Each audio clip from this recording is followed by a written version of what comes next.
Welcome to A Fork in Time, the alternate history podcast.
Welcome back to A Fork in Time, the alternate history podcast. I am very tempted today to start off the podcast with a quiz, which is in that little snippet of video, or rather audio, that ran for about a minute there as we were entering the podcast. There were at least one group and 6 rock and roll stars whose voices you may have heard and recognized. I'm curious to know how many of our listeners would know who those were just by the sound of their voice. I'm guessing the vast majority would recognize at least the majority of them because they're well-known acts. And if you listen to the end of the podcast, I'll give you the list at the end of the podcast, so we'll build a little suspense around that. But as you might have guessed, we're going to be talking today here on A Fork in Time about MTV. That would be music television. And I'm a little amazed that I may even have to explain to a certain generation what that is. Because MTV actually premiered almost 39 years ago. August of 2020 will be its 39th anniversary. And so that means it covers most of my life and certainly most of my music listening life. And I'm suddenly feeling old, but yet feeling young again as I look back on some of this now. And to join me in this journey today as we go down the historical what if of what if we didn't have an MTV to demand. We couldn't even say we wanted our MTV because there was MTV. I've asked once again Ros Radley, my good friend and who's co-hosted on the show before. I know that many of you enjoyed because I've seen the statistics on how well that episode did when we looked at what if there'd been no Beatles. I've invited Ros back because of his expertise with music, and just, by the way, I just like having Ros back. So, Ros, welcome back to the podcast. I'm glad you could join me for this. Thank you, Don. Thank you for having me back again. I thoroughly enjoyed our first discussion, and I know this one will be a lot of fun as well. I agree. When I say MTV, Ros, just starting for you, you and I are of the same age. We're of a certain 50 or something kind of age. So we were young teens or moving into our teen years in 1981 when MTV premiered. So just off the cuff, and we haven't even rehearsed this or talked about this off the podcast. When I say MTV, what's the first thing that pops into your head? The first thing that pops into my head for MTV is heaven on earth for a guy like me.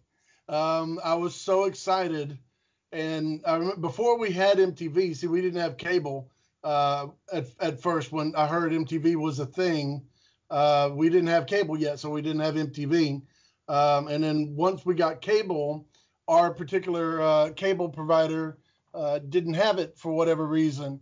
And I have a very, very vivid memory, almost like a Christmas morning memory of knowing when MTV would be available, and that it was, I think if I remember right, it was the number 33 button on the little brown box that came with your channel selecting on the cable. You're talking about the thing, because we had the same cable system growing up near each other. You're talking about the 3-slide position on the left, 12 button across, what I sometimes call the cable channel accordion, for lack of a better way of describing it. Yeah. It was this weird little box that you press the buttons on there to get the channels that you wanted. And when MTV was going to be on, it was a Saturday morning, and I remember sitting in front of the TV, and it was supposed to come on, I think at 10 a.m. or something like that, and I'm sitting there and pressing the button, and it's all a bunch of white noise static. And I was thinking, well, great, this is not what I wanted. And it finally, kicks in, and the volume was really, really loud, way louder than it was supposed to be. And I remember being jolted by that. But I do remember the first video that was playing was the Fleetwood Mac song. What's that? Oh, my goodness, I'm not going to remember the title now. I think it's Sarah. But I could be, no, not Sarah. I don't know, the one where they're dancing in the rain, whatever that video is. Oh, I know which one you're talking about. I want to say, is it It's Raining Again? No, that's a Supertramp song, which is you're right. Right around the same time period. Anyway, I'd have to look it up. But anyway, that Fleetwood Mac video was on, and the volume was really loud, and the picture wasn't that great at first. It finally came in. And from that point on, I was just, glued to the TV every second, thoroughly enjoying all these people I didn't hear on the radio. That was one of the joys of MTV. There was so much that wasn't being played on the radio that was showing up on MTV. Right. So that's my main memory that comes to mind when I think of MTV at all. And I was definitely in heaven. So it was a memory of anticipation, because it wasn't that you were anticipating the original broadcast premiere, which is actually, just to reference sake, on August 1 of 1981 is when that happened. Right. But it was the thing that was there. By the way, while we've been talking here, I was listening dutifully, but I was also doing a quick internet search to see if I could find a picture of the type of cable box we were talking about. And yeah.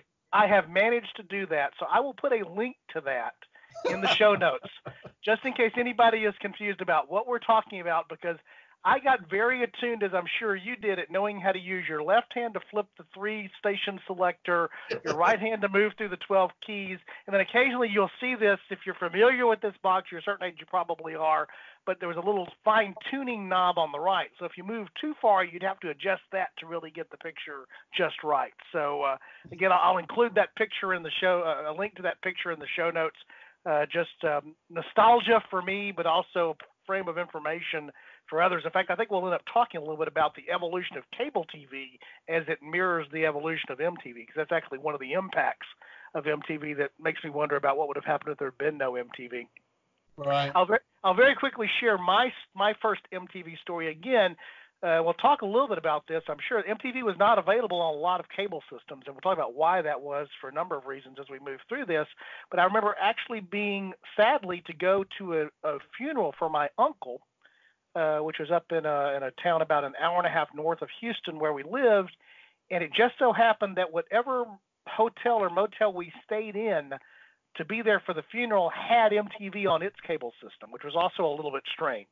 So here's this small rural cable system that had MTV, and I couldn't get MTV in the big thriving metropolis of Houston, Texas. And so I remember my first glimpse of MTV being probably a minute, running through the channels there on the cable system there in the hotel room, not knowing it was there, or seeing it on the little, maybe the menu of channels that they had there, on the table or the desk in the hotel room. I remember it's like, oh, I heard about this. That's what this is. Yeah. And so similar thing, a type of thing of not being there when it launched and going from there. And so I actually do feel, again, the need for a little bit of exposition here. I think most of our listeners are probably going to know what a music video is or what it is. MTV still exists today in 2020. But I think it's a fair thing to say, Ross, the MTV we know today doesn't look like the MTV you and I are going to be talking about here. Absolutely. No, totally different. Yep.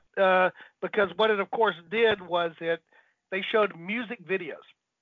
And, of course, now we know what a music video is. Although in August of 1981, I think if you'd have walked up to the average person on the street and asked them, what is a music video, they may have been at a little bit of a loss to tell you what that was. They may have seen musical performances on a show, I guess, like an American Bandstand or something like that, where they may have seen a clip of artists, probably concert-type footage. But this idea of a music video was still a fresh, new concept. at that Well, particular time. the funny thing about that, Don, is interesting, is that I don't think anybody at the time was calling them music videos. They were called, in the industry, they were called promo videos. Right. Or promo clips, and that people talk all the time about like Bohemian Rhapsody being the first music video, which is, as much as I love that song and I'm a huge Queen fan, it's a great video, but it's by far not the first one. The Beatles were doing promo videos, and other people, even in the 60s, would do these visual, interpretations of their music to send around to different countries where they weren't touring in person, so that they could show them on TV shows. So the Beatles have, a lot of videos for things. If you ever watched the video for Strawberry Fields Forever, it's not a performance video at all. It's them, they don't even play any instruments. They're just walking around this piano and climbing a tree or a bunch of, psychedelic craziness that they were doing at the time. But that was, it was done for the purpose of being able to represent that particular song as a single visually on a television program somewhere when they couldn't make an appearance. And that continued throughout the 70s. But beyond doing a performance like at a Top of the Pops in England or something like that, or American Bandstand here in the States, MTV would play those videos a lot of times. You would see those performances, or a thing called the Beat Club, which I think was in Germany or something. But those performances would also, be used to send around and show to different places in place of the actual artist performing. Right. So, I grew up watching Midnight Special and Don Kirshner's rock concert. And I remember, especially in 1979, being so excited to see, not surprisingly, be excited to see the Kiss videos for I Was Made for Loving You and Sure Know Something on Don Kirshner's. But again, nobody would refer to them as a music video. It was just, performance on TV. So, here's a clip of a performance, and it was introduced or not introduced or whatever the format was. Right. Yeah, in fact, one of the interesting things to me doing research for this, and of course we'll have to make sure we continue to make this a what if versus just strolling down the real MTV timeline. But I think it's important to do that. We always talk about doing the what did in addition to doing the what if. Is that it certainly wasn't the case that there didn't exist, as you said, visual representations of songs in various forms, be it just concert footage or be it something that was, more not concert footage. I don't know what word to use. You described it there. Something that was sort of conceptual or artistic. Right. Yeah, that's the right term, conceptual. In its expression. But it was also true that as I discovered as I was doing the research here, that was a little bit more of a phenomenon for what you just described there, which was a way of doing promotion. And very often it was done more by acts that were not American acts because they had easier ways to be accessible for the promotion. So it was sometimes done because of acts in the United Kingdom that needed to promote, for example, to Australia, which was an expensive thing just to go down there and, promote if you weren't touring kind of thing. Right. Or it had certain specialized thing. You're right. Time and time again, you'll see, well, Bohemian Rhapsody was the first music video, and it wasn't. But it was actually prepared, I think, for Top of the Pops, if I'm not mistaken, or one of the shows in the United Kingdom, because it was impossible for Queen to replicate what they did in the studio with Bohemian Rhapsody. So they needed to have a way of representing it when they couldn't sort of lip sync it and do it there, do it live. Exactly. And so, again, one of the other things that's just helpful maybe, and again, your musical background experience is helpful here, Ross, sort of what was the music scene as we draw up to, I guess, the late 70s into the 80s. So, we're moving into August of 1981. What's going on in music at the time in the real timeline when MTV gets launched? Well, the main things on the radio at the time were, very pop-oriented rock and roll stuff, or just regular pop stuff. Even a crossover of country with the success of Urban Cowboy. There was a lot more of country-flavored music, be it Eddie Rabbitt or Dolly Parton and Kenny Rogers or any of those people, that was just as much represented on the radio as, Olivia Newton-John or something like that. So, and you had a lot of bands, rock bands, who were soft enough in their approach that they would, reach a bigger audience. Bands like Boston and Foreigner and Styx and Journey, even before they had the Escape album, they were still having hits on the radio and had some good success. So that what people would call arena rock or whatever titles they give to that kind of little more polished rock thing, that was the late 70s and early 80s. And you had this kind of soft rock kind of thing with Air Supply and Ambrosia and bands like that. They were doing their thing and had a lot of success as well. Even though there was a new, what you'd call new wave, and there was a small level of success with new wave in the late 70s, bleeding into the early 80s, with the Cars and Blondie and those two in particular being bigger.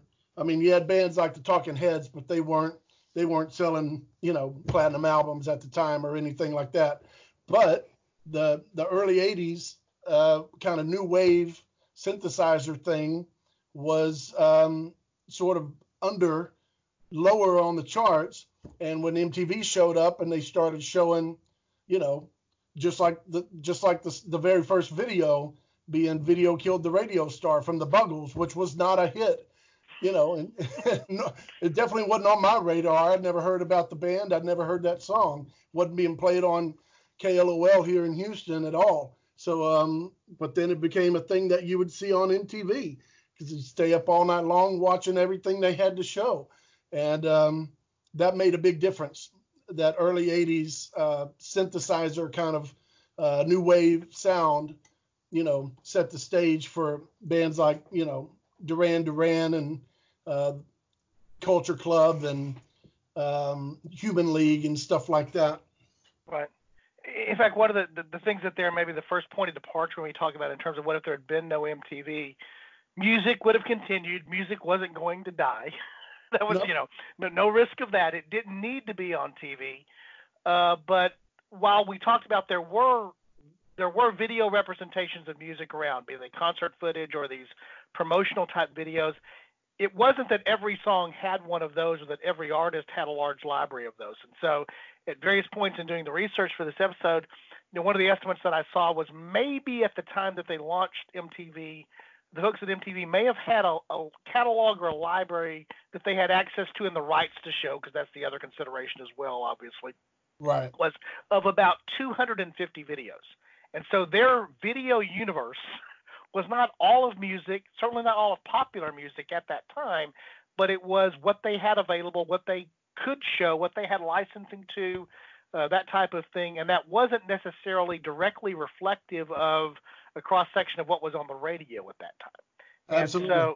And so, for example, one of the things that I did, you mentioned, I think almost everybody knows the answer to, what the first video was, which is, intended to be somewhat ironic. Buggles' Video Killed the Radio Star. Yeah. I guess one of the things we can even talk about just episode long is that a true statement? Did video kill the radio star, or did it just produce a different type of radio star? Might be the one thing that's there. Just I'm curious because I came across this, and it's one of those things now. Somebody maybe using a bar trivia bet was. Do you have any idea what the second video on MTV was?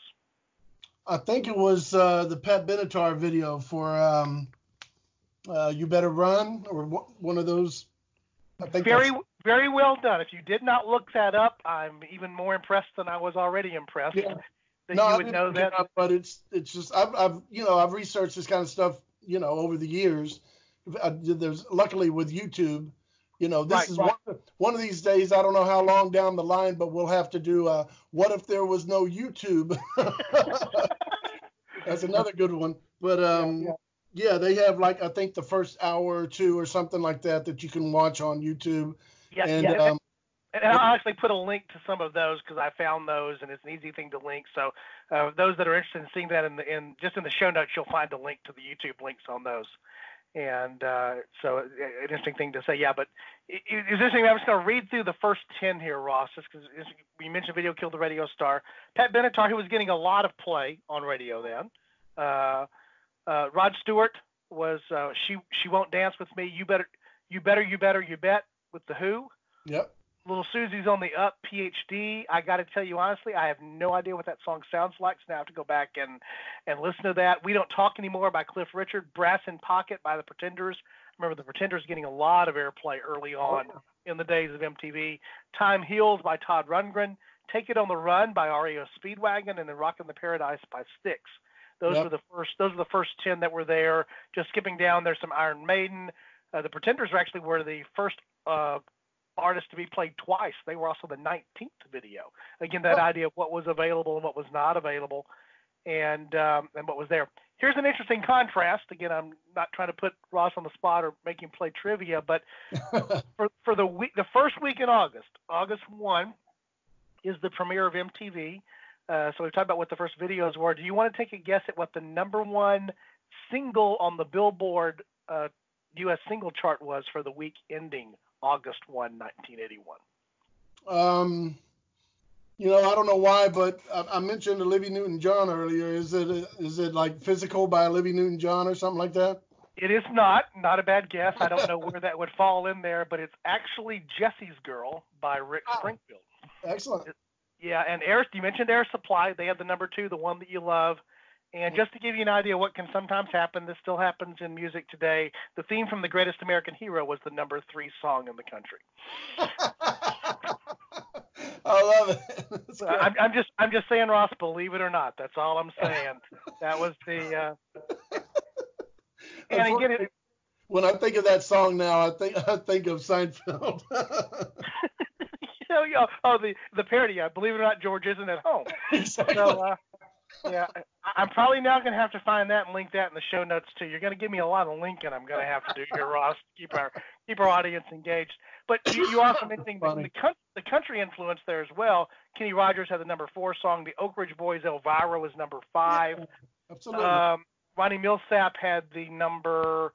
Juice Newton had the number 10 song with Queen of Hearts, which I know had a video and got a lot of play on MTV. And then just looking down, Ronnie Millsap had number 13. So this was in that period, particularly where Urban Cowboy was influencing the crossover that was going on between country and pop. Then we got to a point sort of later in the 80s and the early 90s for me that country and pop sort of blended to the point that sometimes it was hard to tell the difference. Yeah. That's how much the crossover became.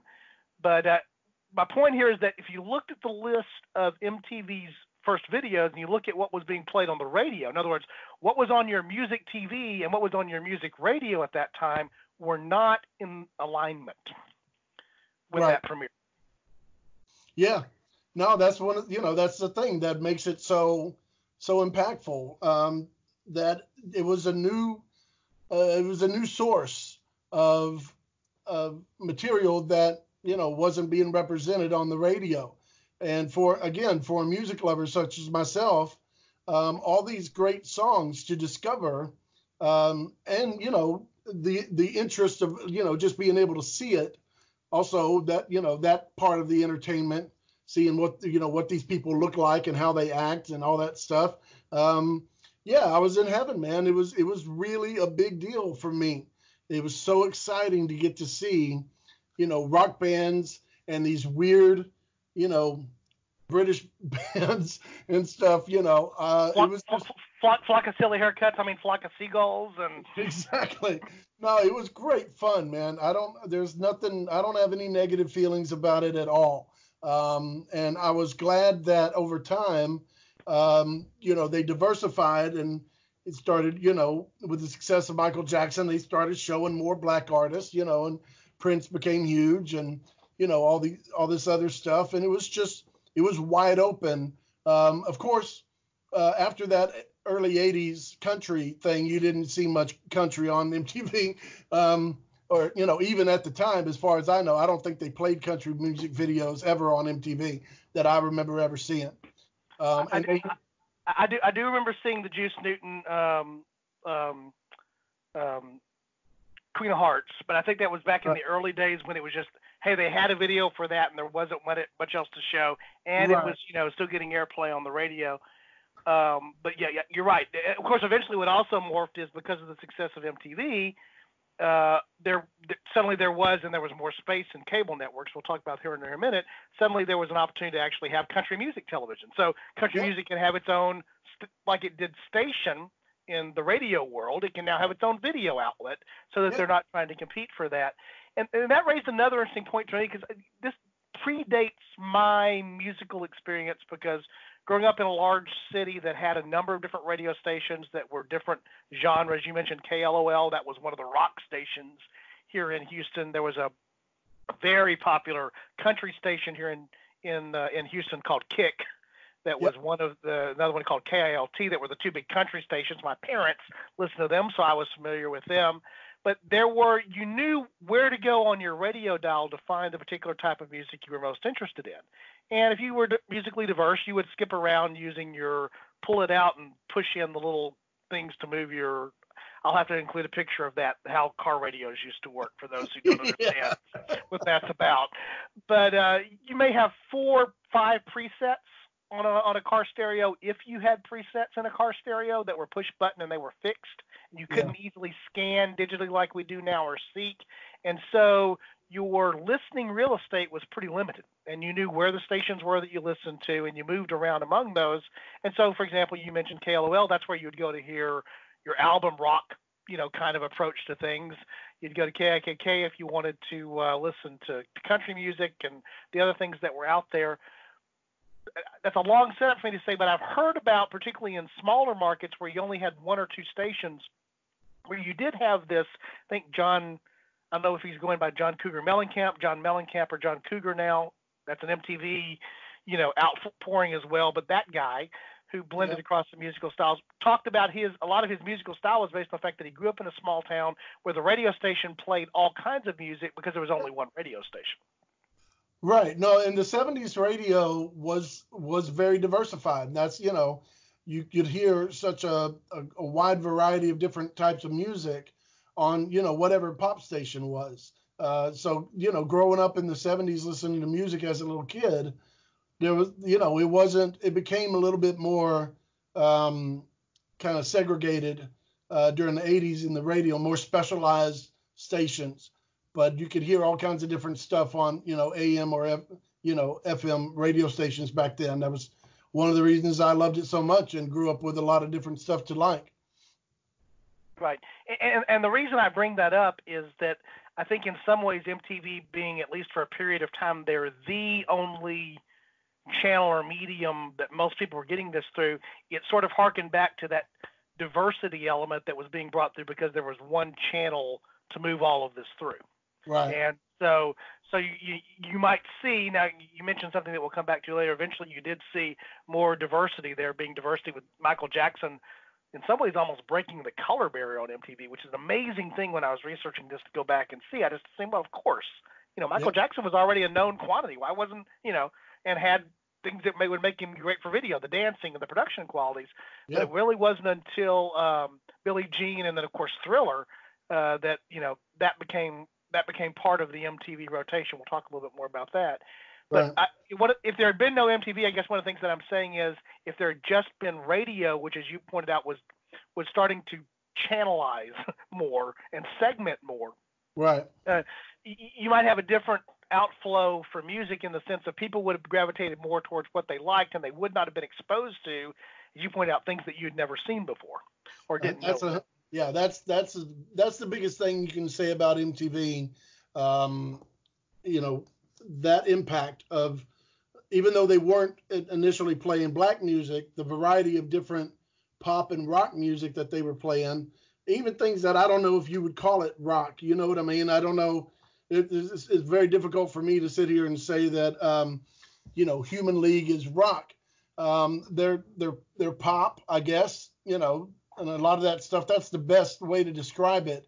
It's pop music, but but a lot of the music that they would play was not pop in the sense that it wasn't popular yet. It didn't get popular until a million people saw it on MTV. And, it gets played just like a radio station. It gets in rotation. And, even if you didn't care for the song itself, maybe there was something in the video that interested you enough to listen to it enough times, and then you start to like it. Some things are an acquired taste, and if you have the visuals to help out, well, that's just one more thing that will get you to stop and look at it and give it another try, as Right. opposed to changing the channel. So yeah, man, all that crazy early 80s music that MTV shared, it was just such a great thing, and I enjoyed every second of it. I loved all the weird stuff that they would play, as well as the regular rock stuff that they would play. So that was the golden age. I guess about the first 5 or 6 years was the best for me. And after around 92, about 10 years into it, when they started showing the Real World and other kind of reality TV type things, that's when it stopped. Started going downhill fast at that point for me. Right. It stopped being, and I'll talk a little bit more about that. I want to talk a little bit, but it stopped being as much music television as it became television with a little bit of a music theme or around the concept of music, and then even moving further away from that. Right. Which is why today, again, I think I don't know what age you have to be below, but if you say MTV, you're aware of it, but you think of it as the place that, maybe you saw TRL, Right. or something like that. But it wasn't like the MTV that we saw in the early 80s, even moving into the late 80s and as late as 1990. And I think one of the things I was looking here at one of the articles and by the way, I'm going to put a link into actually a YouTube video that's actually an interview for some folks that wrote a book called I Want My MTV. And a guy by the name of Craig Marks and Rob Tannenbaum. And I mentioned that because I picked up a number of concepts by watching that. And so if you're interested in this, I would encourage our listeners to go and watch that interview with them. But, they were particularly talking about the element of, again, that limited number of videos and the ability. It was almost like a second British invasion, because a lot of the videos that were available were the British bands. And so I'm going to read off just a list here that I found, Ross, of early MTV play. You mentioned the Human League, not an American act, Right. an act from the UK. Their song "Don't You Want Me, Baby" was a huge hit, Yeah. and a lot of that had to do with the quality of the video and the aesthetic of the video and some of what was going on there. But I'm just going to read off a list of other acts of that same period.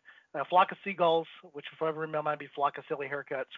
But Billy Idol, Spandau Ballet, Adam and the Ants, ABC, Bananarama, Soft Cell, Tears Yep. for Fears, and Depeche Mode. That's a pretty diverse set of musical styles. Yeah, absolutely. And to me, it was all great. It wasn't, as much as I loved heavy metal and hard rock and stuff, and, being a Kiss fan and being a drummer and, listening to bands like, Rush and Iron Maiden and drumming along to those kind of things. Man, I'm a sucker for a good tune. And all those songs are actually really good songs, no matter how, weirdly decorated it is visually or what instrument they play it with. It's all good music. So, I'm never gonna rag on any of that kind of, synth pop stuff. I love it all. Do you think that list of acts, just using them as a representative sample, and of course they are not all, the list would be hundreds or thousands of acts. Do you think that it would have been as likely without MTV at that particular time that those acts and the number of those acts would have seen radio airplay in the United States? I don't think so, and the reason why is because there were acts, quirky British type, acts like that in the 70s before MTV, and they weren't making their way onto the radio here in America. I think simply because they, for a majority of the audience, they just a little too quirky and British. I don't know. So it just hadn't made its way over. So it's hard to imagine that, other than maybe a couple of exceptions, that music would have, just been an invasion type of thing the way it was, or even anything close to it. So without MTV. and that them, there was so much of it for them to show, and the quality of it's actually good. So again, that acquired taste thing, that if you're listening to a band like Haircut 100 or something, I don't know, and you get a chance to get into it over time, and then it becomes the song you can't get out of your head. Right. And I mentioned Marks and Tannenbaum's book specifically because of the example for this. They were talking about, and it was my example too. I mentioned this rural cable system, the hotel, that my first chance to see that wasn't at, my cable system in the big city, was that MTV was able to get actually into more rural cable systems than into a lot of the urban cable systems. And so the example that they gave from the interview was talking about, suddenly a flock of silly haircuts. I just can't get away from it. I'm sorry. I apologize to those guys. It just is. I'm looking at a picture of them here now, which also doesn't help it. But like, for example, suddenly their albums are selling in Tulsa, Oklahoma, of all places.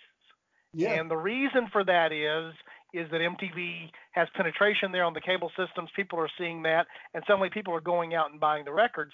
And the music industry recognizes this and suddenly realizes, if we can get our artists on that MTV thing, this is cross promotion and marketing, and we can go from there.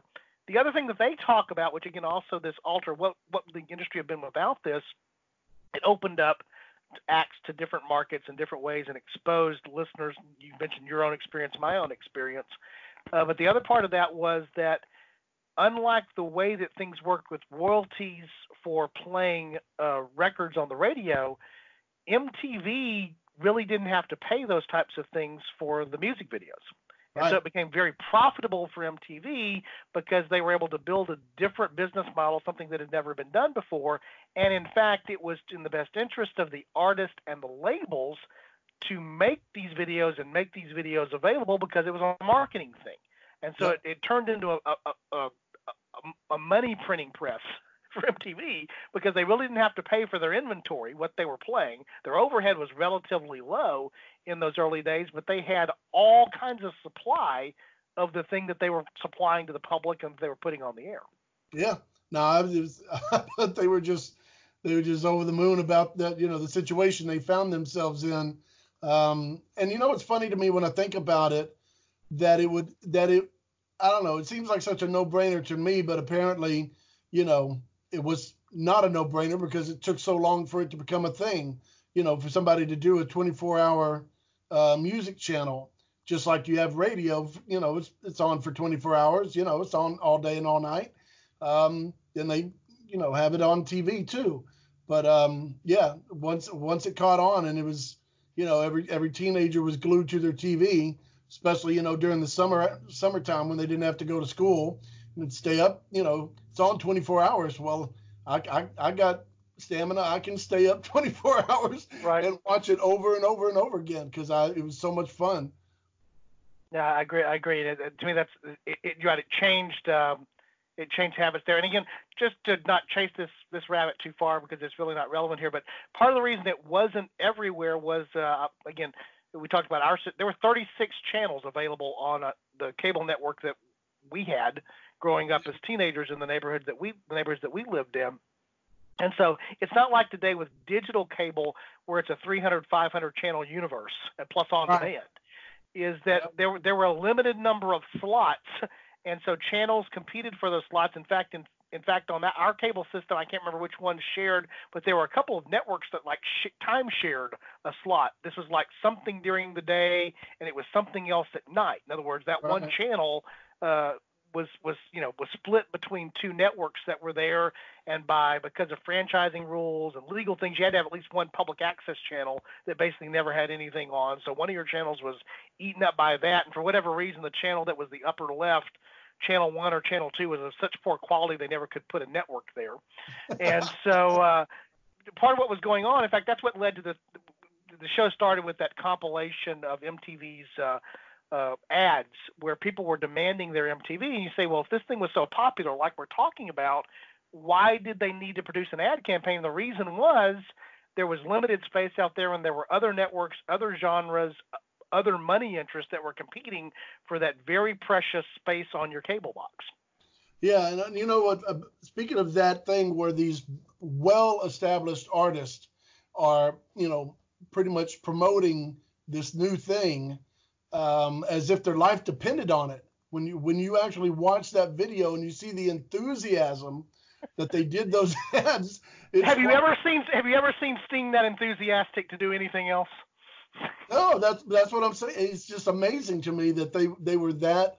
I mean, and of course, whoever was directing the spot to begin with would prompt that. But the fact that they would go along with it and be willing to kind of be that energetic about this new, which at the time that they were doing those ads, it wasn't already the huge thing that it would become, but they were still, these established artists who really didn't necessarily need this cable channel to, succeed. They were doing well already, but they definitely went all in to promote it and, put their energy and, excitement level at the max for that. It's pretty amazing.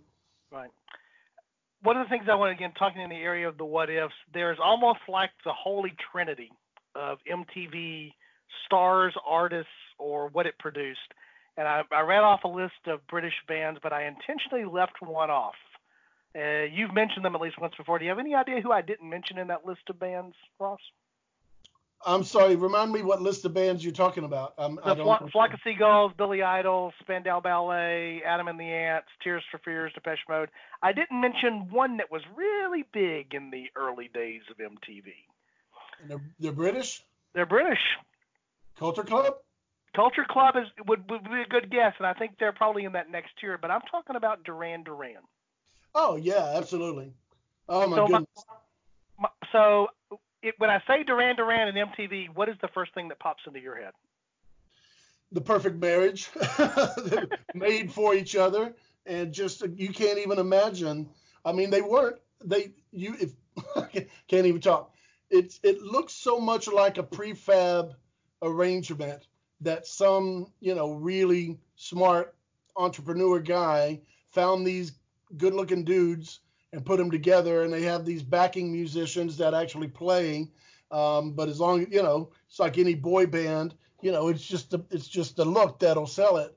But at the perfect time, you've got these really creative, good musicians. It's one thing I don't think the members of Duran Duran really kind of get the credit they deserve, especially John Taylor, the bass player. He's a really good bass player, for real. And their songs are not, simple, basic things. They've actually got a level of sophistication and complexity to them that, you don't notice right off the top just because you think it's just a pop rock song or whatever. But yeah, the way they looked and how great their songs were, it was just they needed a place to, show that, and MTV was the perfect place to show that. It's funny that we're talking about Duran Duran because I just showed my youngest daughter. I had played for her the Journey song "Separate Ways, Worlds Apart," and I wanted her to see the video. And I don't know if you remember that video. They're like in a port or like a warehouse kind of thing for the most part outside. Yeah, it looks like they're at the docks or something, with all these metal crates and stuff. And for whatever reason, there's this, girl walking around, apparently in a hurry to get somewhere, walking pretty fast. And they're all, miming to the song and everything, a lot of times without actual instruments, just air guitar, I think Jonathan Cain is playing air keyboards, I know, at one point. I have that image in my head. It's beyond, oh my God, I just think that whoever was the director must have been one persuasive dude to get them to agree to do that stuff. And it's just, bless their hearts, man. It's one of the most cringeworthy videos ever made. And of course, the song is incredible. So, you can't fault the song. And, but they put their all into it, but it's just one of the funniest things to witness. And then I showed her the Hungry Like the Wolf video. And I said, now, here's a video that looks like a movie. It looks like these guys are movie stars who are still singing the song. They're not playing any instruments at any point in the song, but what's the singer, Simon Le Bon, he's singing the lyrics while he's acting to be, the whole thing is completely unclear. Is he chasing this girl down? They're in India or Africa or I don't know where, but it all looks fantastic. And the song is incredible. Each band member looks great. And it's just, that band, probably more than any other band you can think of, was the 80s perfect. Just the way they looked and sounded and the way they did their videos. Great stuff.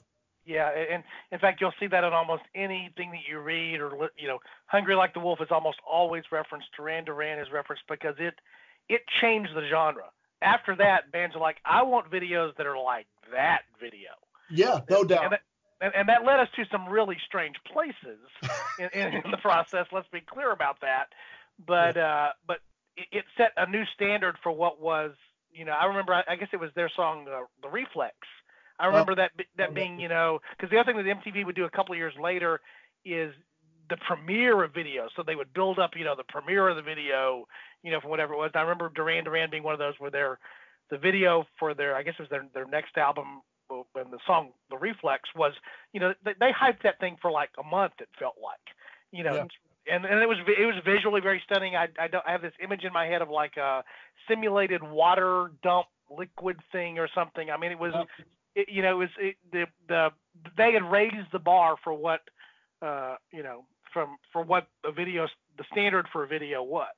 And then, of course, we could also point to all kinds of hokey stuff and other things that are there. This is just a personal aside. I'm not a big, huge Hugh Grant fan. I'm an okay Drew Barrymore fan, but one of my favorite movies of all time is Music and Lyrics. If you haven't seen this movie, and I don't know if you have or you haven't, Ross, we didn't talk about this off air.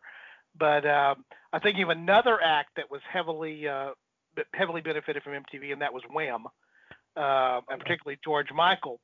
And if you've never seen Music and Lyrics, I just encourage you to do it, Ross, because it opens up with essentially a parody video of Hugh Grant, who's playing this aging Wham member.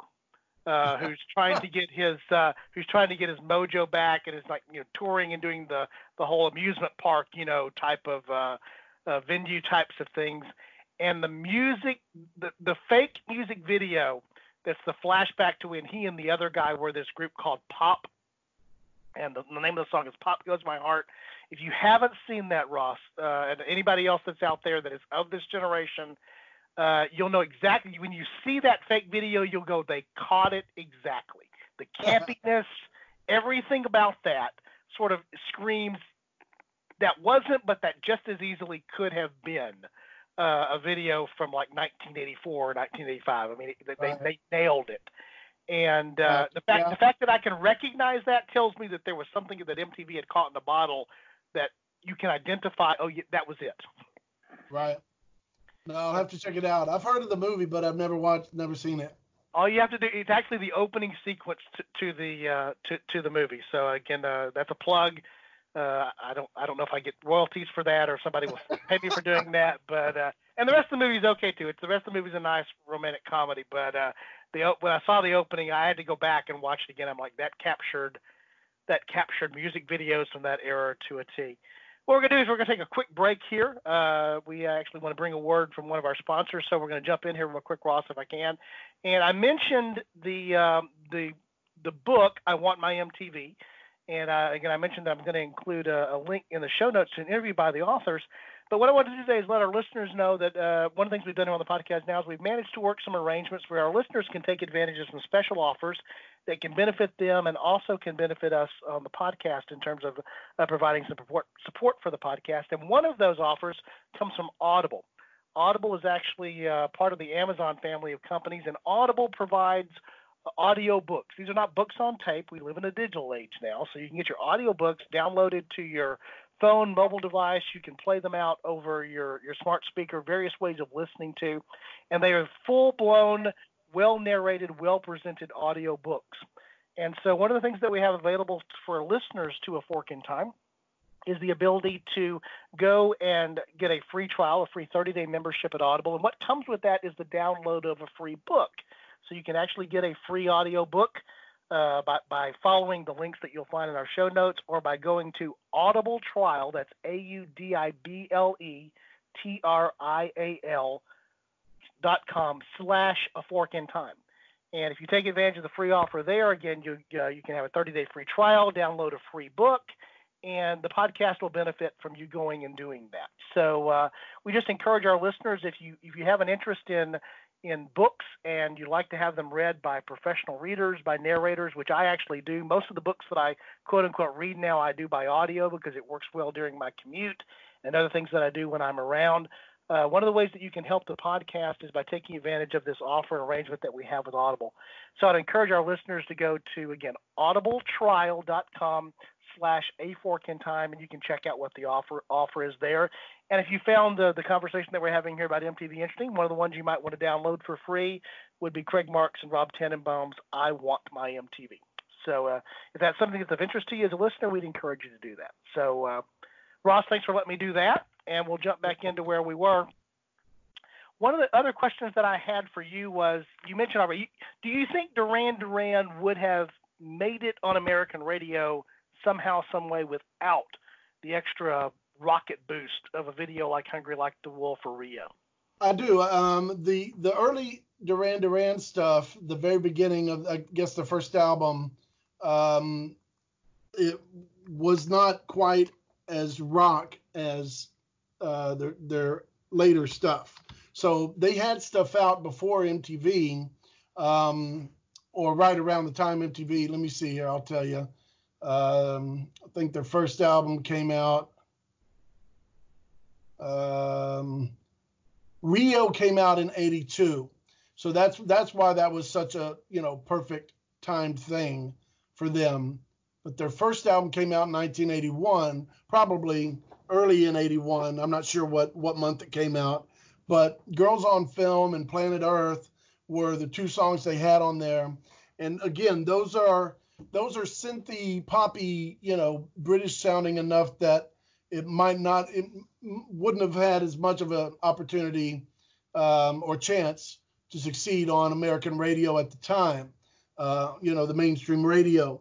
But when you compare those songs to a song like, Hungry Like the Wolf and Rio, that stuff is more mainstream rock stuff, a little less, British synthy sounding.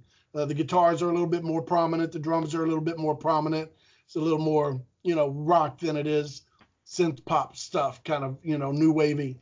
So that was a perfect timing. They probably would have had some success anyway with those songs without the help of MTV.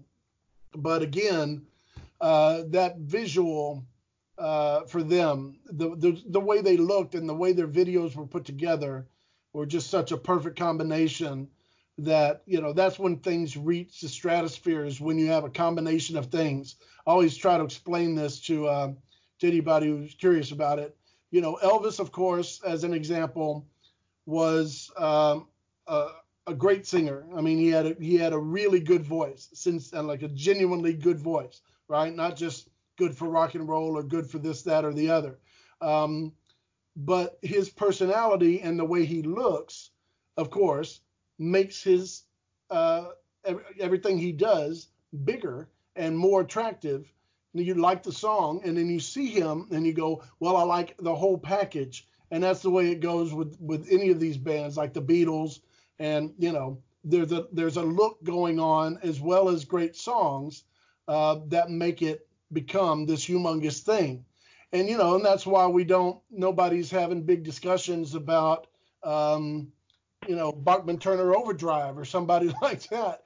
Right. That, as much as they had songs that were played on the radio, there was no charm, there was no real, attraction visually. So anything to watch. So there's nothing about that would happen to build them up and get them bigger. But Duran Duran, man, those guys, it's just ridiculous that they found each other, and they're also good looking, and it wasn't, like I said before, prefabricated, where they were picked out of auditions and put together. It's pretty amazing. Right. Some of the other big, if you will, sort of like I mentioned, sort of the holy trinity of MTV.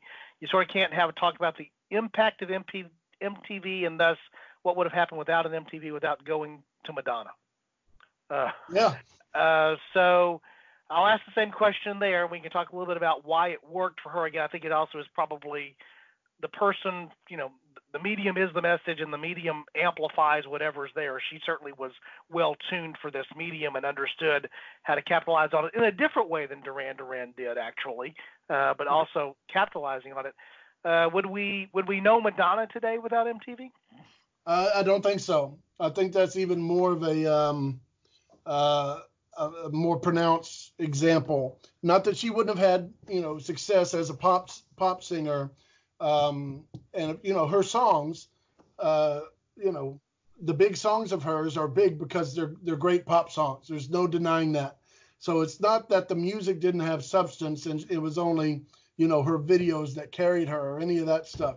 I don't know a single example of that happening where the music is crap and it's just the visuals that make somebody, maybe there's some band I'm overlooking, but seriously, when you get really massively successful like Madonna, you have to have good songs. It's just no way around it. But her willingness to be the sexy thing that she was and be as bold and controversial as she was in the early 80s was a huge reason why she reached the levels of success that she did. And her performance on the MTV Music Awards, where she did Like a Virgin in the wedding dress and, rolled around on the ground and looked like having an orgasm right there in front of the whole crowd and on TV. Of course, people were kind of shocked, and there's the shock value is going to get you attention, but, she kept following it up with quality stuff. So it just builds and builds. So whether she's got like a surgeon. Sorry. We give it a whole time talking about with Al Yankovic. Oh yeah. Exactly in the same way if it weren't for MTV. Yeah, but again, if Like a Virgin was all she had to show what she could do, I think it would have been just newsworthy for a little while and shocking and some 2020 episode where they're talking about the negative influence and how girls are dressing like her now and what's happening to the youth in our country, and then it would have died out. But Material Girl was a huge hit. Dress You Up was a huge hit. Lucky Star was a huge hit. Borderline was a huge hit. All these songs, and she just kept doing that for years in a row. Even into 99 when she Express Yourself and Cherish and all these other massive hits that she had in the 80s. That's what solidified her legacy and her career was all these really, really good songs. And then she was bold enough to push boundaries of, I don't think there's any example of a female singer that was that bold and sexually, provocative before her. There was, you could say Linda Ronstadt was never like that. Olivia Newton-John, even when Physical came out and she's in the gym with these guys and stuff, and that was nowhere near as shocking as the stuff Madonna would do. And Madonna liked pressing, the public's buttons and getting them to talk about her. And she just kept doing it, backing it up with great songs. And right. she had that outlet with MTV, and she, her, Madonna, and Prince, and oddly Bruce Springsteen, they owned the TV during the 80s. Right. And it was a fair thing to sort of summarize back, and I think you did a good job of explaining that. She probably would have been a recording artist. She would have been played on the radio. But yeah. Madonna, the superstar phenomena, again, just like Duran Duran, took advantage of the extra edge that medium, the visual component of the medium had, and the ability to either look great and do these, the Duran Duran type, Hungry Like the Wolf type production value video, or in the case of Madonna, still high production value, but pushing the limits of censorship and what was, being seen. There's no doubt that every Madonna video in that period there was a production, and it was something different than somebody had done before. Yeah. And then so you put a capable voice, a good catchy tune, but then you package it with that additional element. She goes from a star to a megastar, superstar, cultural influencer. You described it. Girls are dressing like her. 14-year-olds are dressing like her. That's what that's what their parents are worried about. Is what's going on there. By the way, just because you've referenced it a couple of times, Olivia Newton-John's Physical was released September the 28th of 1981, which is why it quickly got a music video produced for it that was trying to take advantage of this new phenomenon called MTV. There we go. Yeah. So I guess the last thing that I'll mention there, because I think this is another interesting element of MTV. One of the other big three, you actually already mentioned one of the ironic additional ones there is Springsteen, not a guy you would have think that would benefit from it, but adapted a different way to the video genre. I think it's not fair to talk about MTV and its influence or what would have happened without it without talking about Michael Jackson. Oh yeah, no one bigger, not even close. So 1981 before MTV. Obviously, there had been the Jackson 5. Michael Jackson, I guess, at that point had released Off the Wall, so he had at least one solo album. Yeah, he had a solo album earlier in the 70s as well. Yeah. So what is the state of Michael Jackson on August 1 of 1981 in the public conscience, in your mind? Well, besides his success with the Jackson 5, Off the Wall was a huge success. I mean, he had great success on the radio with that album, and he had videos, for those songs on there as well. And they, I do remember seeing those on played on Midnight Special or possibly Don Kirshner's rock concert. And that album came out in '79. So Don't Stop Till You Get Enough and Rock With You and Off the Wall, all three were big hits. So, he was doing just fine. But in '82, at the end of '82, when he came out with Thriller, and it was just like, it was just like this baseball player stepping up to bat is already, this great batting average, and he hits a home run, and then he's not going to hit another one back to back. Oh, there goes another one. Here goes a third one. Yeah. By the way, the entire album almost goes number one. That's I think it still probably is the greatest selling global album of all time. I think that's still probably the case. I feel pretty safe saying that, even though I'm not looking it up, just because it's Michael Jackson and it's Thriller, right? Yeah, it's got the biggest sales around the world. In America, the biggest selling album of all time is the Eagles' first greatest hits, 71 to 75. But Thriller is very close, right behind it. And certainly globally, the Eagles translate well internationally, but nothing like what Jackson translates. No, there's no comparison.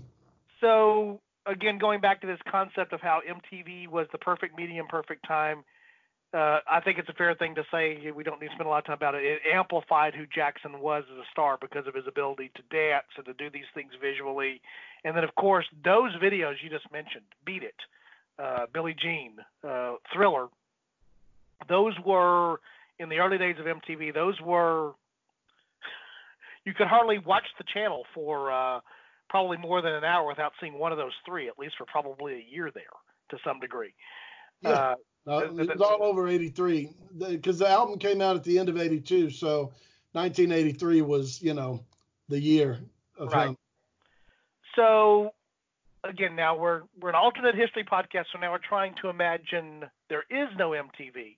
What do you think the trajectory would have been of Michael Jackson without that medium to showcase his special talents?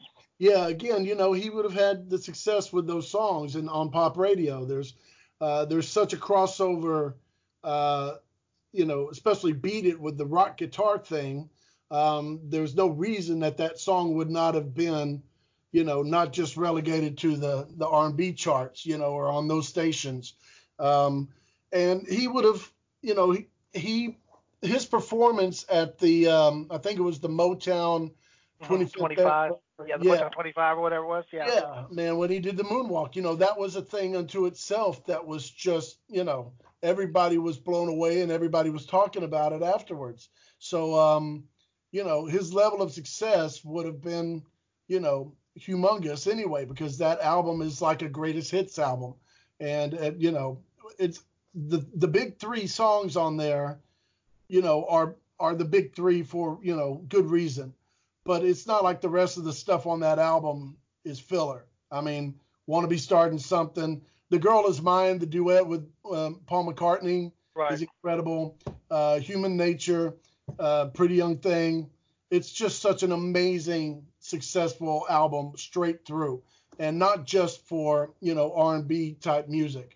Just so well produced and such great songs, and, it's fantastic. So yeah, he would have succeeded. There's no reason to think he wouldn't have.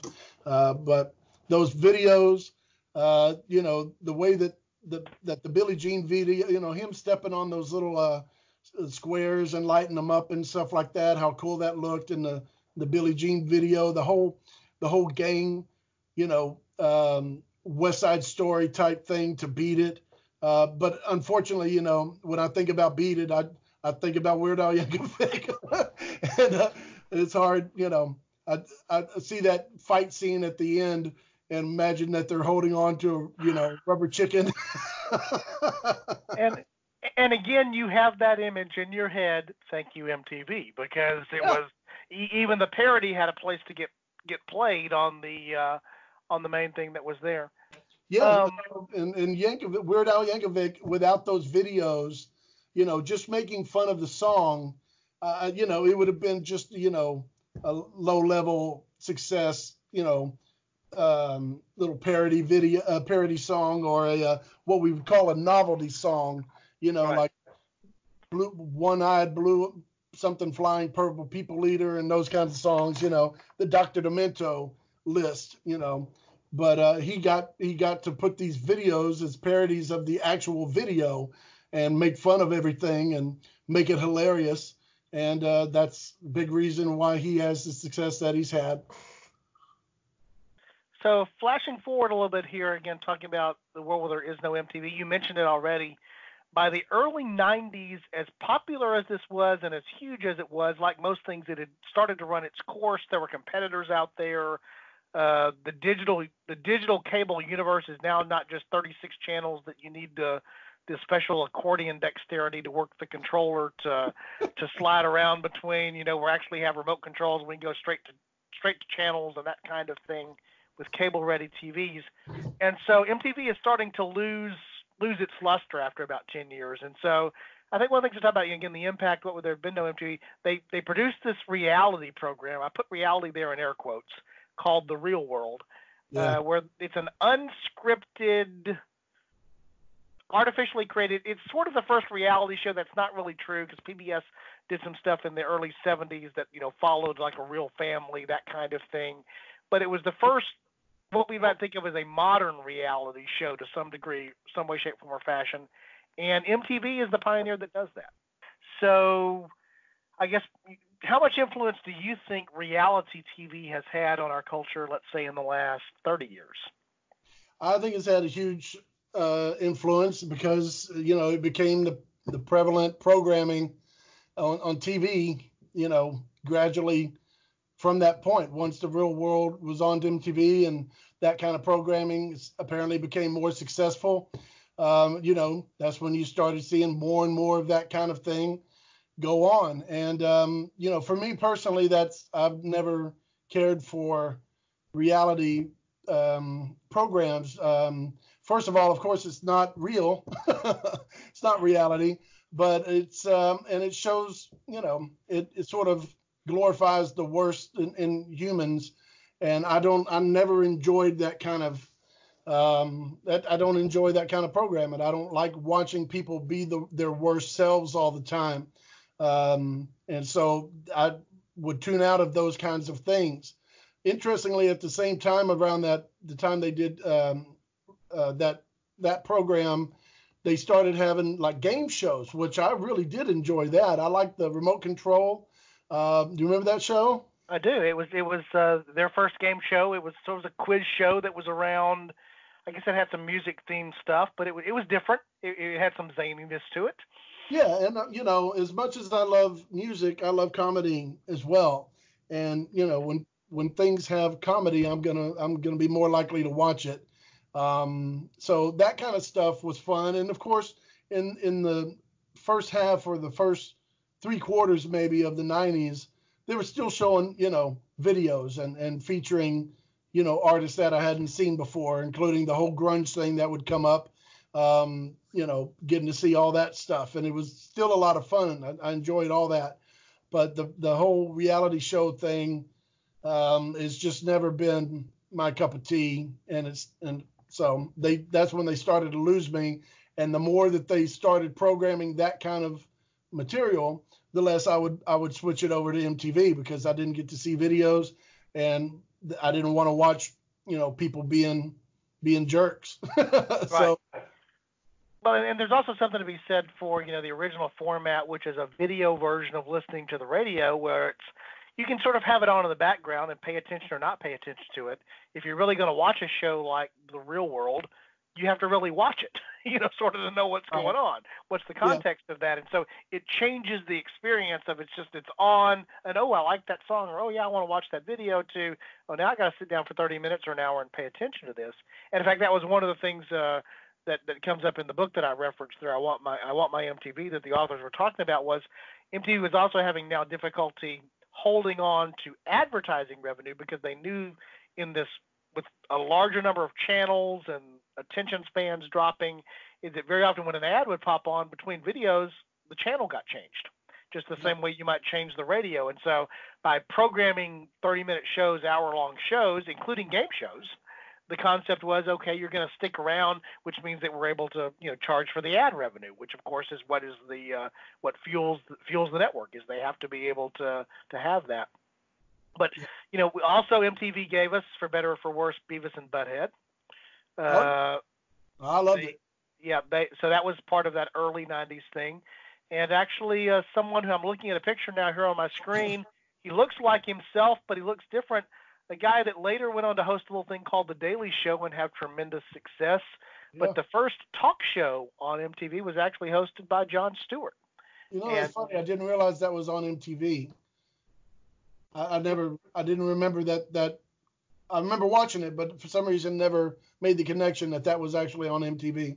Yeah, it was in '93. So how about that? You might argue that Jon Stewart was talented enough; he probably would have found a way to end up being someone. But if there is no MTV, maybe there is no Jon Stewart to take over the Daily Show and transform the Daily Show into what it became, right. Particularly in the early part of the 21st century, and going on from there. So.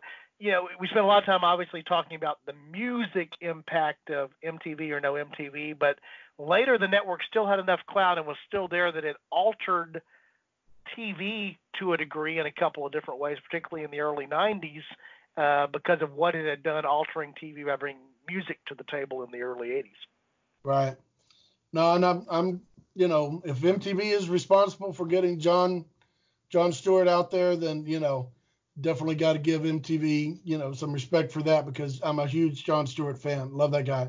Yeah, I'm a big fan of his as well. I've said this with a lot of folks.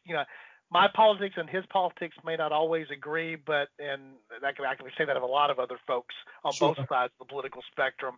But there's no doubt that I enjoyed watching his show and still do, and miss the Daily Show in his hands on a regular basis now. I know that everything moves on from there. So I guess it's sort of in summary, what we've come to the conclusion is some things would have been the same. Other things would have definitely been different. But there's no doubt that when we talk about the influence of MTV, it was a major influencer of the decade that we know as the 80s. And its influence was not just limited to music. It influenced in other ways as well. Absolutely. I definitely agree with that. And I'm glad, like I said, I was in heaven having, music to watch. And new music to watch, as opposed to just seeing videos of whatever was on the radio, but having another source of new stuff.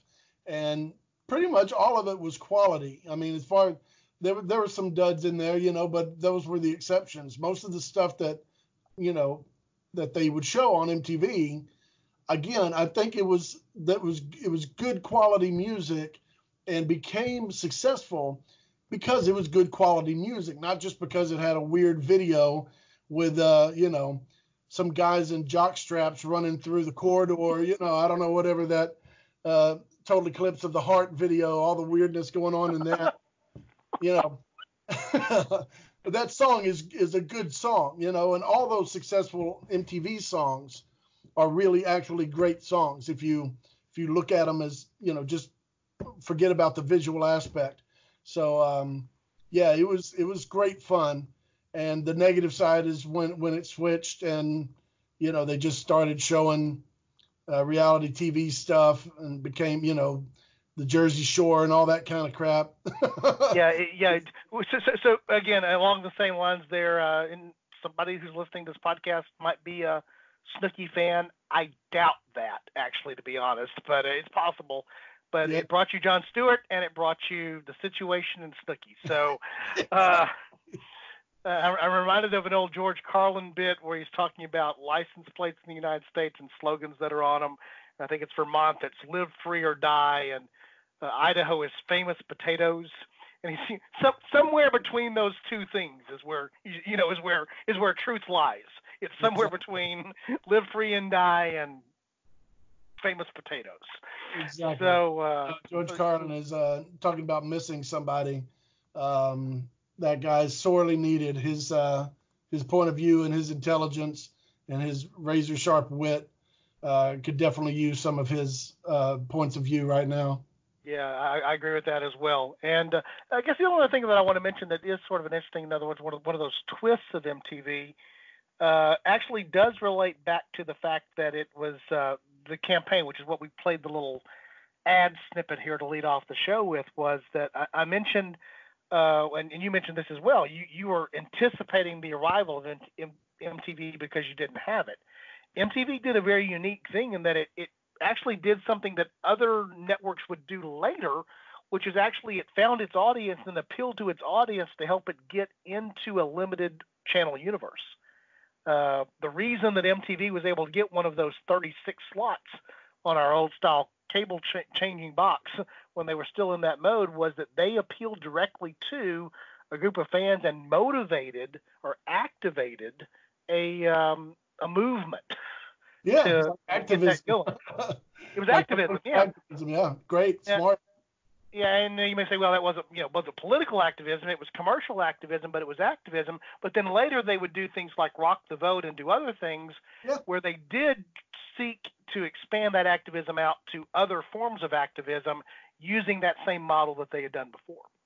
Yeah, no, they had a lot of power, and they luckily there were some good things that they decided to put that power to use, not just commercially, but for other reasons as well, politically. And there was a lot of good things that came out of that, the way that company decided to handle themselves, given the power that they had and the influence that they had. It could have been a lot worse. So I'm grateful for what they decided to do. Right. And then the last thing I just want to mention, I think I've mentioned this a couple of times, but I do encourage, if somebody's really interested in some things we're talking about here, the YouTube link that I have to the interview with the authors of I Want My MTV, or, as we mentioned before, the Audible, go download the book from Audible. You'll get even. I actually intend to do that, by the way. I'm an Audible member and have been since 2006. My credit for this month is probably going to go to that book because I'm having prepared for this and having watched that, I'm curious about the things that I didn't hear them asked about there. But one of the things that they brought up was many movie directors, and a lot of what we know today as being the medium of motion pictures was heavily influenced by what was going on in the 1980s, because there was a need for directors to direct these little bitty mini movies called music videos. And there weren't, not that there weren't directors around, but there was suddenly a place for all of this burgeoning directorial talent to actually have a chance to actually work and get paid to do that and get some experience, because there was there was a mini movie being made, several mini movies being made every day somewhere because the music industry had to produce these videos to get them out to MTV to make sure their artists were getting visibility so that they would be able to sell albums and be sustainable. Yeah, and they pointed out something, this is an interesting fact too.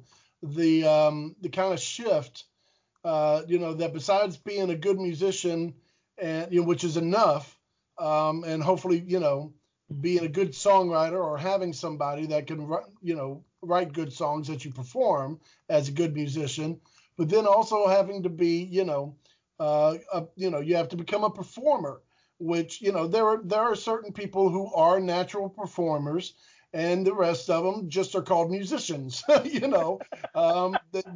don't worry about, doing dance moves or being particularly emotive when they play. And most definitely, they had never planned on being, required to act, or, pretend to be doing this little movie thing. And then all of a sudden they were. And it worked for some and didn't work for many, many, many others. It was much more of a difficult thing for these others to do that. So again, that Journey Separate Ways video is a great example of, when they're performing on stage, that's where they belong, singing their songs and playing. When they have to, mime it and pretend, to be out on the dock somewhere and I don't know, whatever weird thing that was. And I remember the video also for Chain Reaction, where they're at this weird kind of bar or something, and Steve Perry and Neil Sean are sort of having to get mad at each other and push the other one down, and it's just horrible. It's just, you could tell. Were you afraid that a Beat It style dance off was going to break out in the middle of that? Yeah, no, that's Michael Jackson is so perfect for that stuff. He committed to it, and he was a natural performer, as well as he a great singer as well. So, but most of those rock bands, especially, it just wasn't a good thing to have them pretending to be somebody else or pretending in any scenario whatsoever. So that was always the struggle.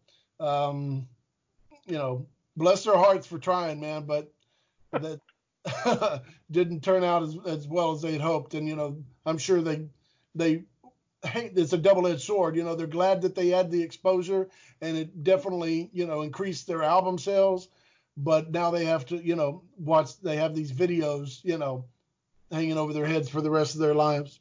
Yeah, and I guess one of the things that comes with that is, we didn't talk about this, and I don't want to chase on too much longer because we've gone on for a while, but were there good songs that just had bad videos that didn't make them what they would have been? In other words, we talk so much about the right positive impact, that a Duran Duran or a Madonna or a Michael Jackson, where the video medium amplified what they were doing. It makes me wonder if there wasn't some stuff there that, had the other effect happen to it because, I like the song, but you start talking about the video instead of the song because the video was some corny, whatever it was. In fact, I just had something pop into my head that relates to that. And she generally did pretty well in the video medium, but mentioned the number 2 all-time play in terms of the second video that was played was a Pat Benatar track. Right, yeah. One of my favorite Pat Benatar songs, and I'm a Pat Benatar fan, is Shadows of the Night. It's one of my absolute favorite songs of hers. Yeah. The Nazis. the video fits into that campy mode if you're familiar with it. I just realized I'm making lists here of the videos I have to find on YouTube and link into the show notes just so that people can go and find these things since we're going to mention them. But I happen to be a fan of World War II aircraft. And what bothers me about that video, as much as I love the song, is, it's this whole theme where she's like a Rosie the Riveter type thing, and then she goes on some type of covert mission in a fighter plane. And I'm a big fan of the P-51 Mustang for those that have an aviation history. And so it's sort of touted at one point as if she's flying a P-51 Mustang, but I know from the mock-up of the cockpit that she's in that she's not in a P-51 Mustang. And so at that point, ironically, because of the video being just some, director who didn't think that was important, a cockpit is a cockpit is a cockpit in a World War II plane, the credibility of the entire song gets lost for me in the context of the video. Right. And so, I sometimes have actually thought about that. I've been listening to just the song, the music only for that song, and then you can't help but have the video if it was particularly one that got played a lot associated with it, right? Right. And so then what happens is the video, which would not have existed in theory without an MTV or the rise of MTV, is now influencing your enjoyment of the music. In fact, I'm scared this is going to take me down a rabbit hole that I can't get out of. I'm spiraling. But another Minotaur song, "Love Is a Battlefield." And if I mention that, you probably have the little goofy shoulder dance move thing already in your head. Yeah. You know what else? That creepy whatever, I guess he was their pimp or whatever, that dude, he's just so gross looking, so greasy. Oh, made me laugh. Yeah, and so I guess the reason I bring that up, and again, it's what if there had been no MTV, I would not have necessarily, unless I saw her in concert, I would not have a visual image associated with those two Pat Benatar songs. Right. I would only have the songs, but because of MTV, for better, that's probably true for better in the case of the example we gave with Duran Duran and Hungry Like the Wolf, or for worse, See Shadows of the Night or that shoulder dancing thing that's going on in I've lost even the name of the song now. The other Benatar song, "Love Is a Battlefield," that's now associated, and so it can be a good thing. Ask Madonna, ask Michael Jackson, ask Prince, ask Duran Duran, or it can be Journey's "Separate Ways." Yeah. Or Pat Benatar's "Love Is a Battlefield" pulling you in the other direction. Right. And you know what's funny about that though is you remember the video, the Billy Squier video for "Rock Me Tonight," where he's dancing around, sliding on the silk sheets and ripping his shirt and all that? You remember that? Yep. Well, I've heard it, over the years, I've heard it mentioned so many times that apparently that video, killed his career. And here's what killed his career is that he didn't follow it up with another great song. Okay. That particular video, is cringeworthy for a lot of reasons. And there's a little homosexual kind of flavor to it. The way he moves around is pretty effeminate.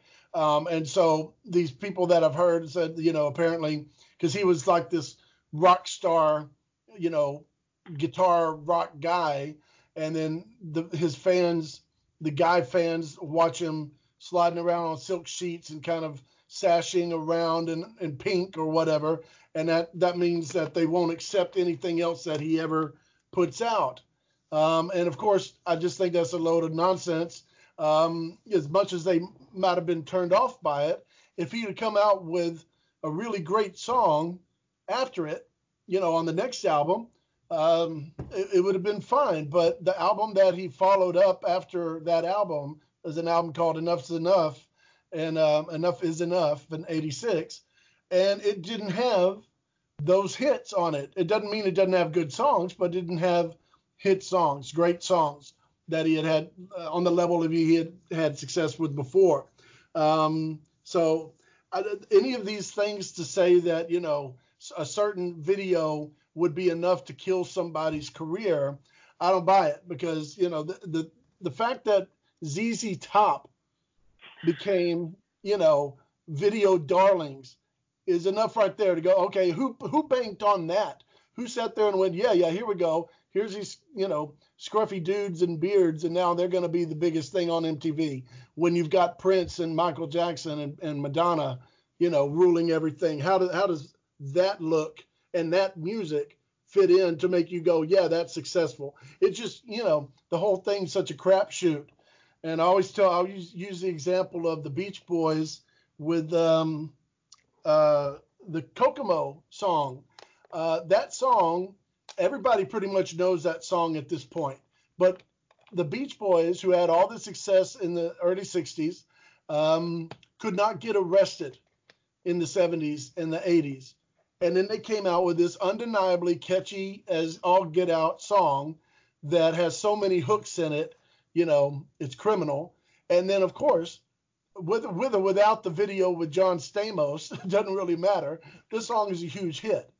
and everybody knows it. So those kind of things. That's how, going back to what I was saying about, it's always about the music. If the video serves the music well enough and it adds something, then it rises to this higher level of appreciation or fandom or whatever. But if the song isn't working, then you can decorate it all you want to and make the biggest movie and production that you got, and you can look as pretty as you want, but it's still not going to work as a song.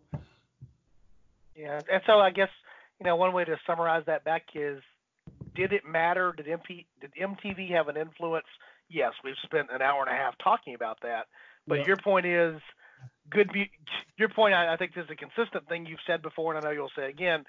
Good music is good music. Bad music is bad music, and eventually that is going to be played out. It's going to be judged as music. Right.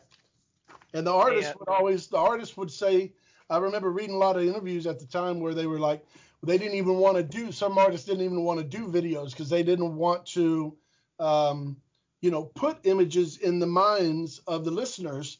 They want it to be more of a pure thing where you just listen to the song and you get your own interpretation of what it should be and not sort of force these images on the listener. And my attitude was like, I can do both. I can have my own and watch something else. It's not, like all of a sudden it's ruined because I have a different, look of it than once I see something, whether it's in concert, I wouldn't dislike a song if I went to the concert and the band looked bad or even sounded bad. It wouldn't change my reaction to the actual song. So having said that, it's still very true that Weird Al Yankovic has a very strong influence on when I hear songs, and his version comes to mind very quickly. Yeah, I agree with that.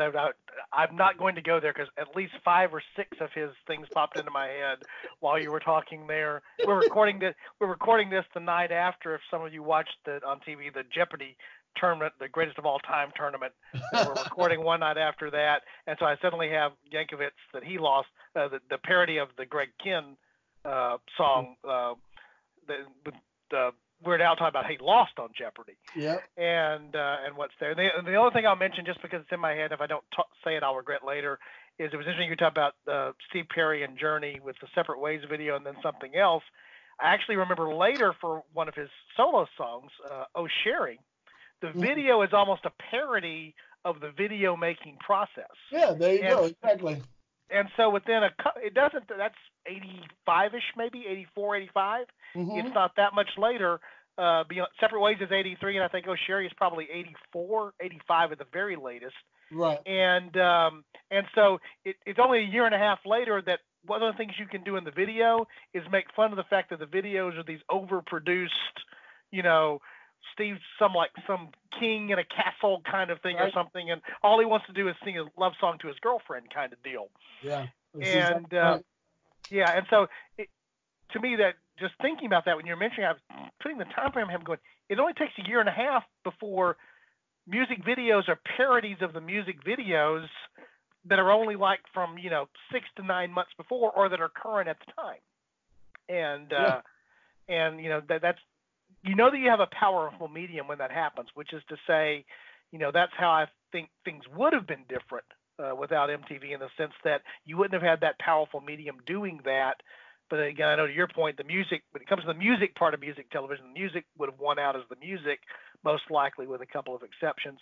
Then the other thing that I'll mention is there definitely was that interplay between music videos and movies in such a way that a music video could become a mini trailer for the song that was in the movie, and the whole interplay there between music, popular music in movies and back and forth is probably an interesting thing for a whole other episode. What would have happened if we had not had the Kenny Loggins phenomena of the 1980s of every big movie soundtrack being a Kenny Loggins song. Yeah. I thought it was interesting to point out, just so you get the timeline about what you were just talking about with the Journey, Separate Ways, and the Oh Sherry by Steve Perry. I just looked it up here. Separate Ways came out as a single in January of 83, and the Steve Perry Oh Sherry came out in April of 84. So just barely a year later, and I think he was still feeling the sting of that Separate Ways video and how embarrassing that was. And he was like, I'm going to stick it to these directors and make them look, as ridiculous as they are, and how uncomfortable I actually am doing this kind of thing. And I refuse to go back there and do that kind of thing. That's funny. I'm glad you looked it up. So 15 months. The time frame there is it took 15 months for Steve Perry to make fun of Steve Perry in a way that he's redeeming Steve Perry while still being Steve Perry. But because he's Steve Perry's solo artist, he's also sort of making fun of Steve Perry's journey. The whole thing just rolls around inside of that. Yeah. Absolutely. And what's really cool, the video from also from the same album as Steve Perry, as the Street Talk album, when he did the video for Foolish Heart, that video is, as little as you can imagine happening in a video. Him sitting on a stool and you remember the video, and the camera comes in really slow from way back in this theater, and he's sitting there singing, and it ends up right on his face. That's all that happens in the whole video. And it's still, to me, it's just mesmerizing just to see him sing. Sometimes that's enough just to see him make that sound with his voice, and such a great song. So MTV was amazing, man. I'm glad it was there, and I wish it would come back. And but nowadays with YouTube, I don't guess there's really, with YouTube, I don't guess there's a need for an MTV channel, because you can watch anything you want to watch on YouTube. Yeah, so, again, I hate to go back to the well one more time, but that was one of the things that the authors of I Want My MTV referenced is we live in a video on demand world now. So, the existence of an MTV where you sit there and hope they play your video, you don't have to do that now. Yeah. Now that's the nature of streaming music with Spotify and YouTube and the other things that are there, is if I want to watch that, I request that and it pops up. And so, which this is probably a good place to bring the full circle back around. That becomes self-fulfilling. In other words, you can constantly feed the thing that you want to see, which was the very thing that we were talking about that was unique about MTV in 1981, is that it was suddenly showing you something you never knew you were going to ask for. If YouTube had existed in 1981, you would have not typed into the search the Human League. Right. Because you had no idea who they were, that you were interested in seeing that. When you were exposed to it, I like this. Is there more of this? Yep. And so that is one of the interesting things, why it went away and why it probably can't come back the same way, as technology has changed the way that we do that. But still something else, that's the other thing, history always repeats itself, is that something will come along that's just as disruptive to something that we have as MTV was. Right. And we'll change what goes on with that. You might argue satellite radio and streaming. Again, back to the premise of, I'll ask you this and we'll close out on this, the fourth time we've closed out, but that's good. I don't care. I enjoy it. And like I said before, when I didn't edit our last episode, if you like it, you're going to stick to the end. If you don't, you're going to shut it off anyway, right? And pull up something else on YouTube or in a podcast player. But is that really thinking through some of the concept of what goes with that idea of being able to get what you want on demand, and that something is always self-fulfilling, is that we don't have as much of that now, and we have more of it still, because everything's accessible now. If somebody tells you, hey, I heard or saw this, you're a Google search away from finding that. That's the good news. Yeah. But who is curating that for you in such a way that you're aware of it? And there's something to be said for MTV. Sort of for a couple of years, there was curating music for you, and right. they did a pretty good job in the early 80s of doing that. Correct. All right. Anything else you want to say as we're closing out?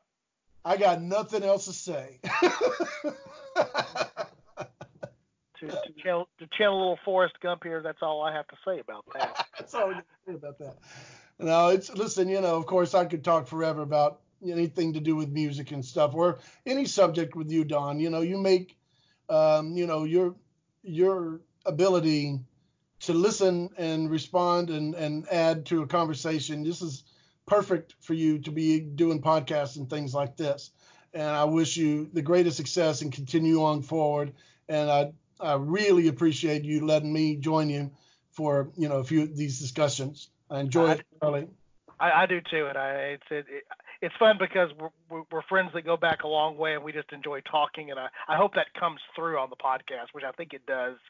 But also there's and you and I come from different points of view on a lot of things, which is also good. And there's value to that. But there's a commonality for realizing that listening. I'm glad you said that. Listening, we all like to hear our own voice, and I certainly fall into that category. But listening is just as important as talking. In fact, we learn a lot by listening. My dad said a lot of smart things to me in life, but one thing he said was, you got 2 ears and 1 mouth for a reason, son. The ratio is about right.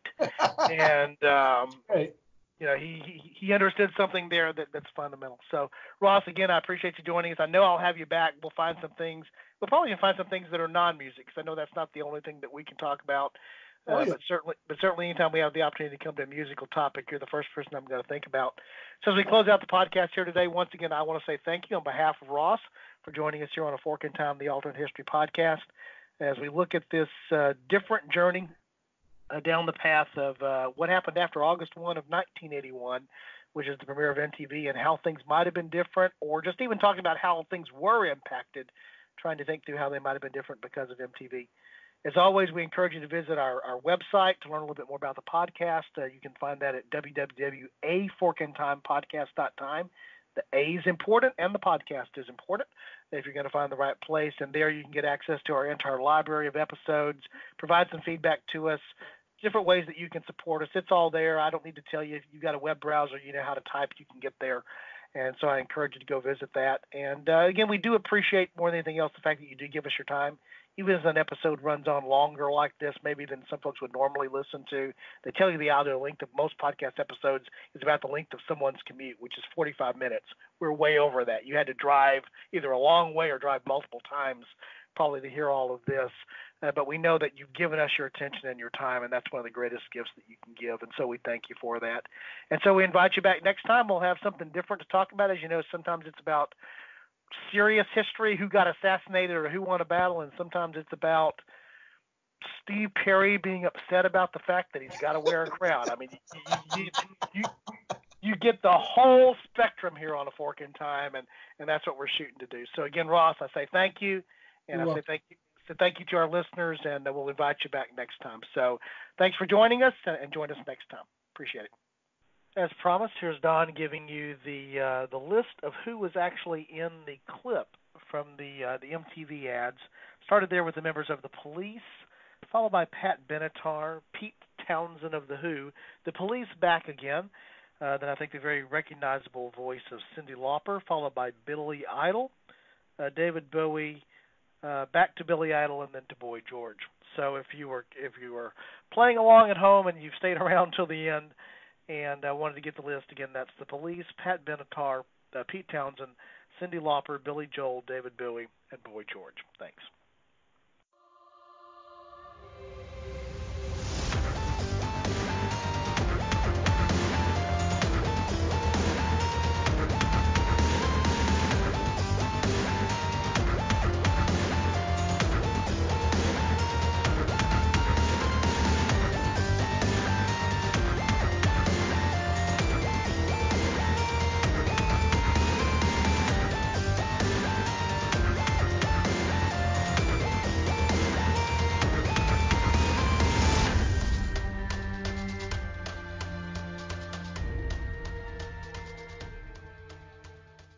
Thanks for listening to A Fork in Time, the Alternate History podcast.